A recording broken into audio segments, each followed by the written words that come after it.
আসসালামু আলাইকুম স্যার। কি ব্যাপার, আপনি আবার আসছেন? জি স্যার, আসলে হয়েছে কি স্যার, ওই দিন তো সবগুলো ইনফরমেশন নিতে পারি নাই, সেজন্য আজকে আবার আসতে হলো। জি বলেন। স্যার, আপনার বাবার নাম যেন কি? জোর জবরদস্তি। না না স্যার, আমি আসলে জোর জবরদস্তি করতেছি না, আমি জিজ্ঞেস করেছি যে আপনার বাবার নামটা কি। আপনি বুঝতেছেন না, আমার বাবার নাম জোর জবরদস্তি। জি স্যার। স্যার, আপনার মার নাম যেন কি? অ্যাটম বেগম। অ্যাটম বেগম। আপনার মায়ের নাম? জি। ও, আপনাদের বাসায় তো আবার তুফান ঝড় সবকিছুই আছে। জি স্যার, আপনার বয়স যেন কত? 24। আচ্ছা স্যার, আপনার সন্তানের বয়স যেন কত?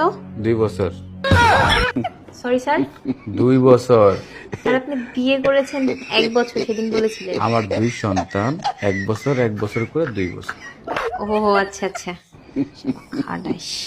আপনি একটু ভুল বলছেন, আমি শুধু খাড়াইস না, আমি একটা মহা খাড়াইস।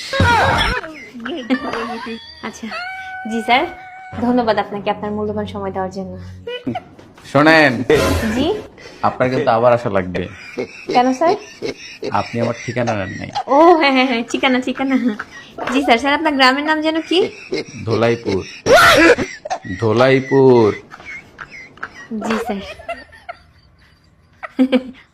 স্যার, আপনাদের পোস্ট অফিস? রামধোলাইপুর।